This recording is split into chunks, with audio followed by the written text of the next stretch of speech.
I hope that you've had a good couple of days so far. I know that you've been here, many of you, since Wednesday, and I've been looking at your program over the last few days, and you've clearly been covering a huge range of subjects. You also seem to be able to draw the celebrities in, not just David himself, of course, but Stephen, who I'm sorry I missed yesterday, and I think Gareth Malone, who is going to follow me later on today. Politicians, of course, hate having to compete with true celebrities because we get completely eclipsed. And I discovered this the other night, on Monday, when we had a big education conference in London, in Lancaster House, with educationalists from across the country, and the Secretary of State was there, Kevin Brennan, the Labour Schools Minister, and I was there. And we all turned up and we were chatting away with lots of head teachers at the beginning, before the opening speeches. And suddenly there was a great sort of to-do at the back of the hall. And in wandered the Mayor of London, Boris Johnson, ruffling his hair.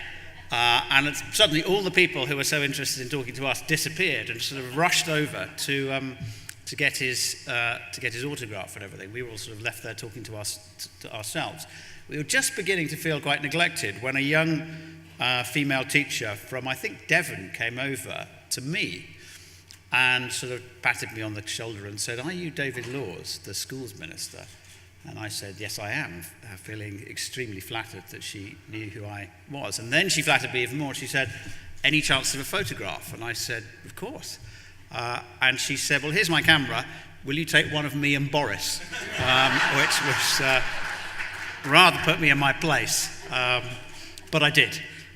Anyway, I really am delighted to be here today. I wanted to be here to thank many of you, including LACA, for the fantastic work that you're doing to put in place the preparations to make the Universal Infant Free School Meal policy a success later on this year, in just a few weeks' time. And I want to talk about those preparations, and I want to give you an update on the progress to date. I also wanted to try to explain for those who are uncertain about some of our motivations behind this, and I think most of you in the hall will know the background to this, but not all of you. I wanted to explain a little bit about our motivations for funding this very ambitious policy at a time when there is austerity in the public finances and in which most areas we're having to retrench. And I also wanted to set the developments of this year in a historic context and talk a little bit about where we've been in the history of school food and where we're going. Because I was just a couple of weeks ago reading a research report into school food in the north east of England.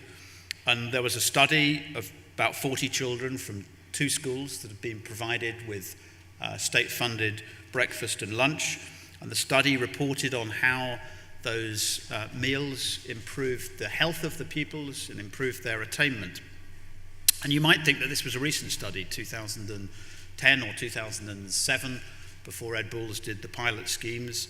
But actually it was around 100 years ago, way back at the beginning of the last century, when the beginnings of the revolution in school food actually begin to take place.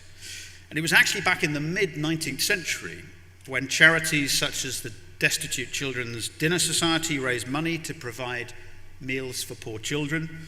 Manchester provided meals for its poor and badly nourished children from 1879. And a similar scheme ran in Bradford, where the local school board argued that if the state were to take charge of educating pupils during the day, then it should also discharge its responsibility to feed those children while they were in school. But these pioneers were actually taking quite a big risk, because incredibly they were actually breaking the law in those days by providing a free meal, and they could have been stopped from doing so. But they understood that without a healthy meal, children wouldn't be able to concentrate in school and they wouldn't be able to realize their potential. And pupils, once these meals appeared in the schools in the early days, were not slow to realize their potential and to take them up. One of the first dinner ladies I've discovered, a Miss Cuff, reported back at the end of the 19th century that while on day 1 of free school meals in her school, 13 of the children declined her tempting offer of oatmeal porridge. The next day, this had dropped to just 2, and from the third day onwards, everybody was taking up the cuisine that she was serving. And at first, the arguments that there should be a national provision of meals in school most definitely fell on deaf ears.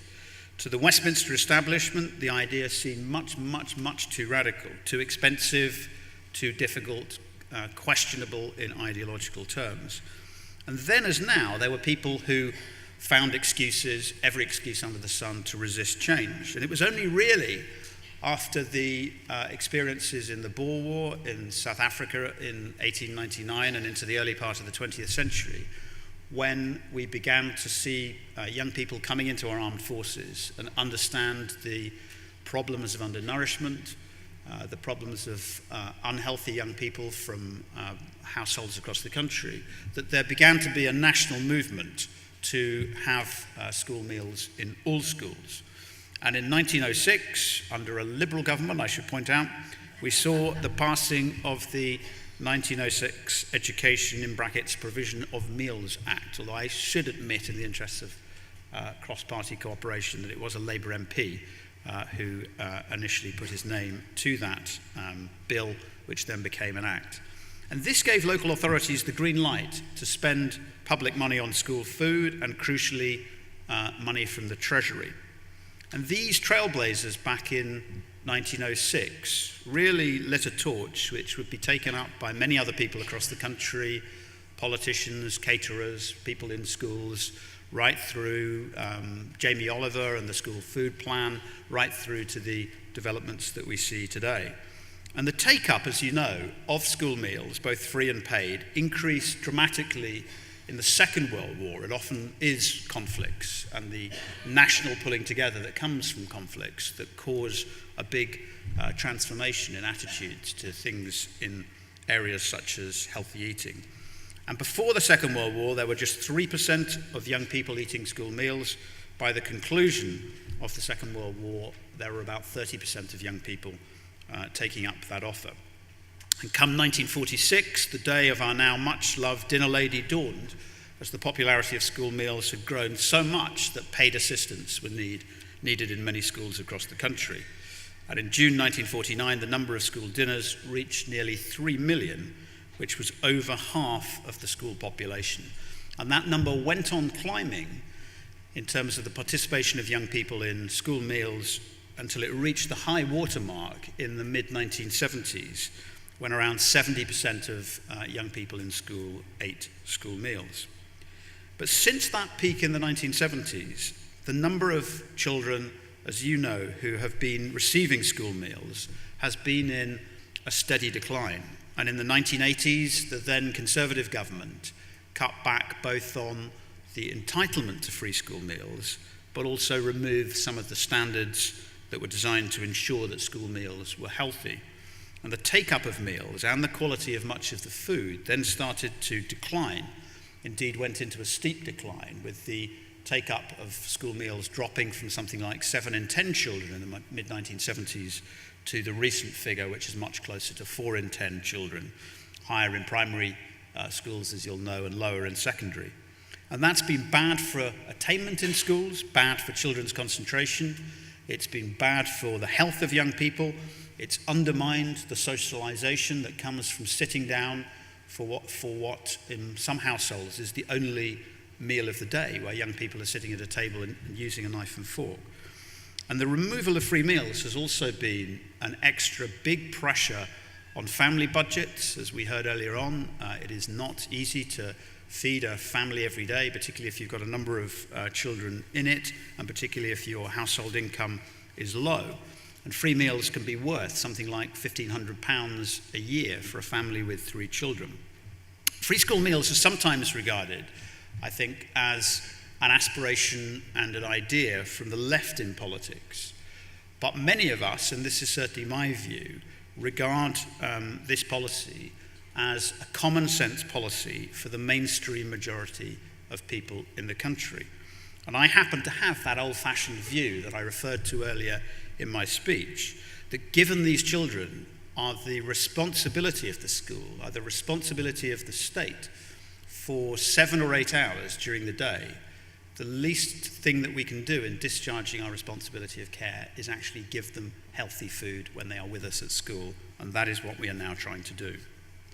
Many of our minds are now on September, yours and most certainly mine, and most certainly our officials in the Department for Education, when this new entitlement to universal free school meals comes in every school in England, and also, as we've heard, over the border in Scotland.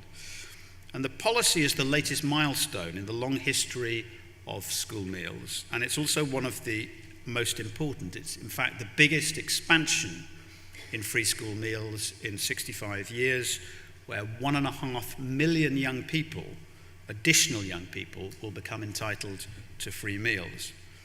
Now, every step forward in the last 100 years has had its critics, but remember that the work that we are doing together has a proud and long-standing heritage, and we are part of a progressive movement that has been transforming the quality of school food for over 100 years.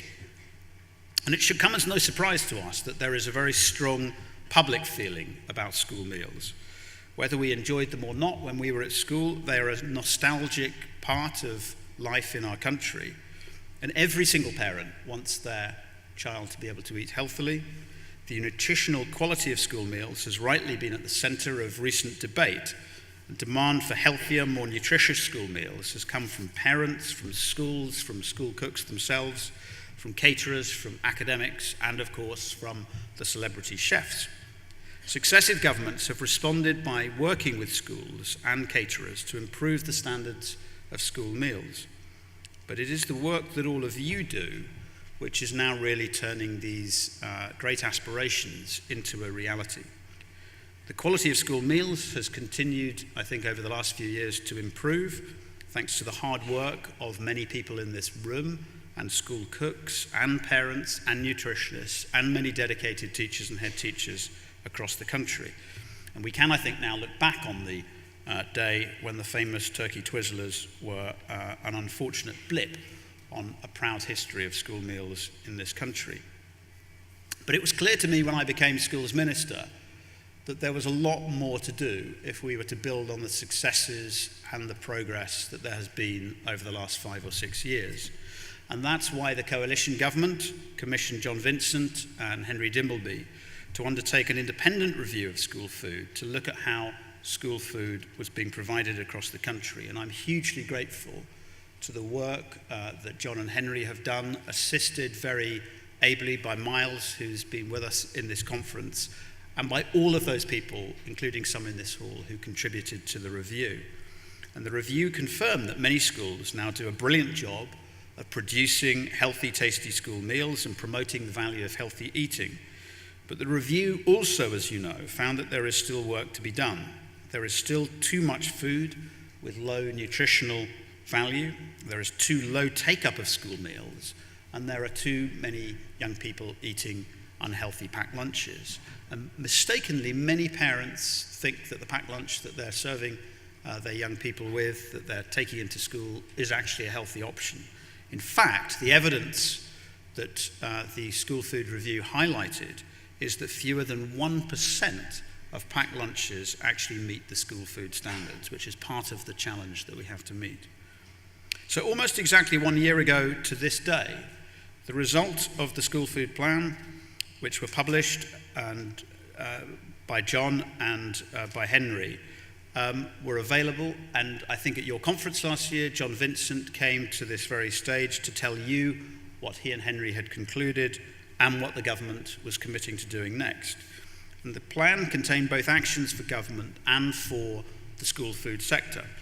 Like John and Henry, once we knew what needed to be done, we wanted to get straight on with improving the quality of meals and going through all of the solutions that they were recommending to take up those recommendations.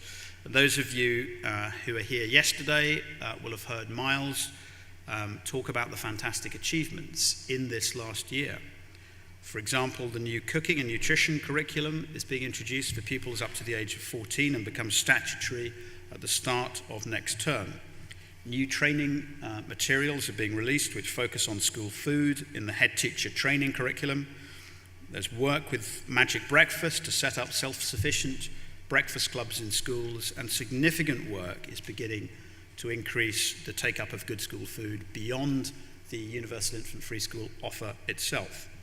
And importantly, we've also developed clearer, easier to implement school food standards, which, as you know, we published around a month ago on the 17th of June, alongside practical, down-to-earth guidance for schools and caterers. And you'll know that these new regulations come in January next year. Now, the plan also recommended that the government should offer free school meals for all children in primary schools. It was indeed the most ambitious part of the plan by quite a long way. And however enthusiastic and determined Henry and John were, they might have thought that that was going to be a big ambition and one that would take a while to develop. Of course, it wasn't entirely a new thought within government, because the previous government had actually established some pilots in both Durham and Newham and in other parts of the country to test the proposition of free school meals and to see what their impact would be. And the results from that were very, very clear. Good, healthy school food combined with universal provision had a positive effect on all pupils, but particularly on those from the most disadvantaged backgrounds.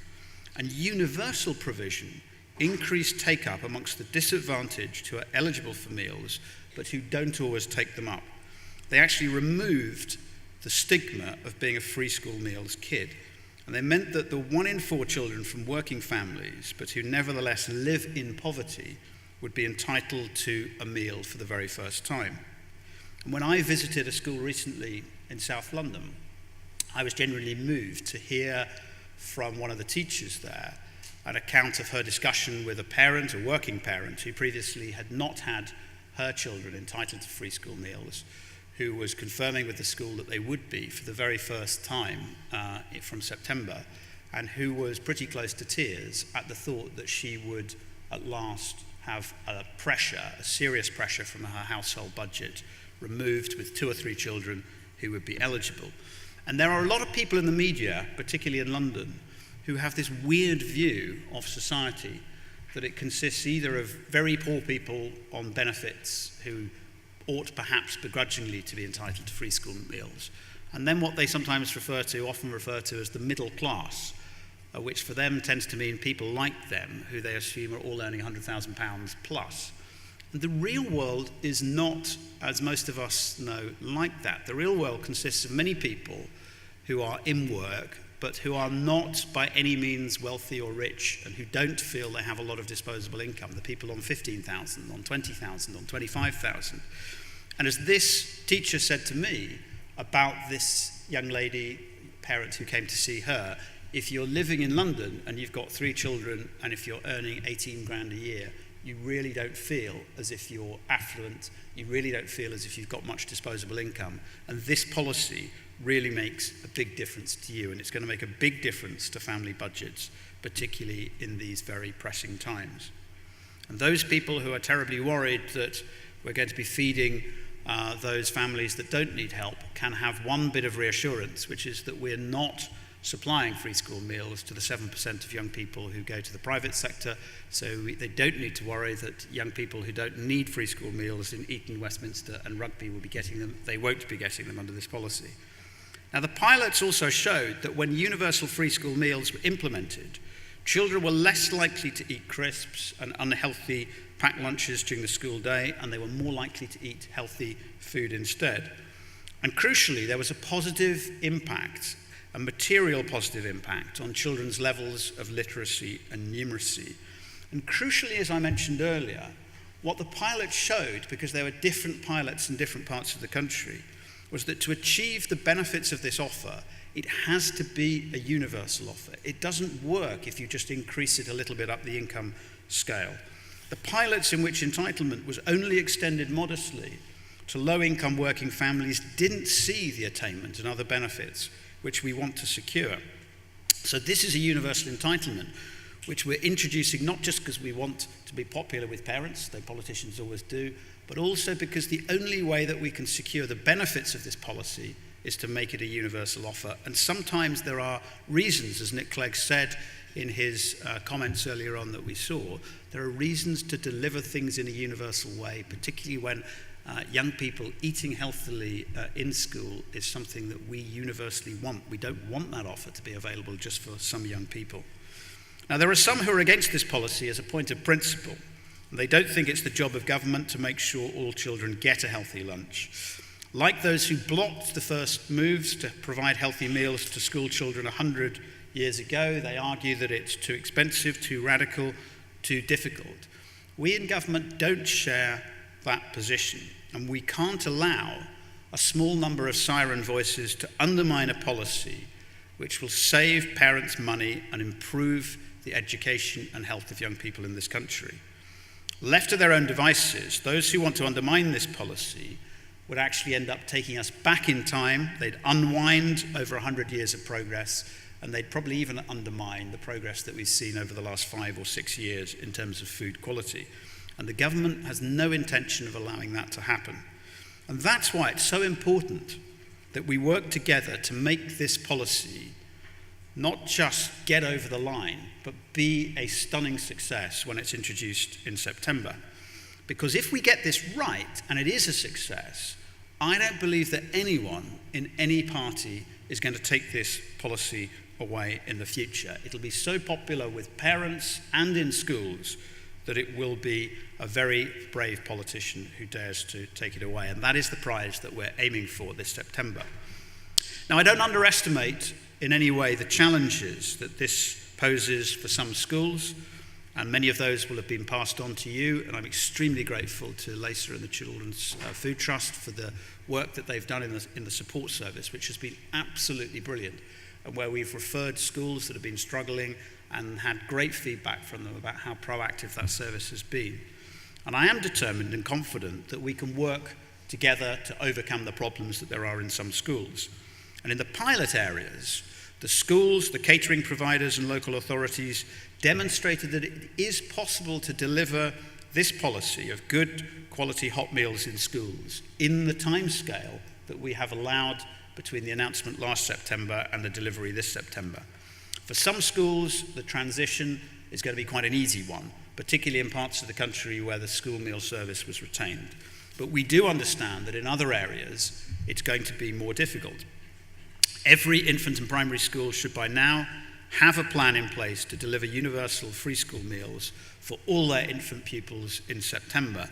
And that's 16,300 schools across England alone that are in the process of putting that policy in place. And as a government, we're providing the necessary financial support, £1 billion of revenue funding over the first 2 years, 150 million of capital funding to support improved kitchens, and £22.5 million of funding that Miles and John and Henry recommended that we should put in the small schools to make sure that we give them extra help with their costs. Some very good advice that the people behind the school food plan gave us, which I think has been genuinely helpful to smaller schools. And I'm going to keep the availability of that small schools funding for future years under review to establish whether we need any continuation in the future. And in addition, as I mentioned earlier, we're funding a support service run by school food experts, including many of you in this room, LACA and your partner organisation, the Children's Food Trust. And that support service is doing a brilliant job in supporting schools and caterers to find local solutions to their own individual problems. And I really am enormously grateful to every single person who has contributed to that. Carrie-Anne, to your team and to Linda and her team and all of the advisors out in the country who are doing such good work. And it's a huge reassurance to me when I get the odd grumpy letter from head teachers that I can refer them to your support service and know actually that it's going to be a really proactive operation that's going to go out there and fix the problem. And I don't share the pessimistic view of some that head teachers don't have the ability or determination to deliver on this bold and ambitious policy. Head teachers are passionate about it, and in my experience, they are getting on with the job. And through local authorities and the support service, we've been tracking in the DFE with our officials, and I'd also like to pay tribute to our officials in the DfE who have been working incredibly hard on this and have done a fantastic job and have given me excellent policy advice on every single issue that's come up over the last year. They have been tracking the progress of schools towards meeting this very important commitment.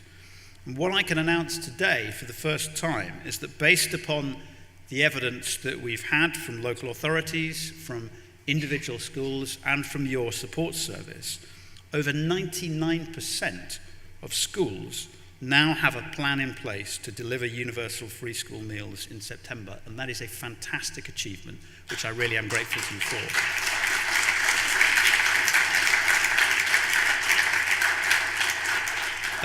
That means that well over 16,000 of those schools that I mentioned earlier are already on track to deliver. We're aware of fewer than 100 schools which still need further work to devise a delivery strategy, and the department and the support service are now working through school by school, literally school by school, to offer support and to ensure that every single school in England is on track to deliver at the start of the school term in September. And all of this is a tribute to the phenomenal efforts of the people in this room, to head teachers, to school catering teams, to local authorities, to school governors, and to individual staff in schools throughout the country. Of course, this doesn't mean that every single thing is going to be absolutely perfect on day one. As has been reported, it's undoubtedly the case that some schools will provide a cold meal initially until their capital works are complete.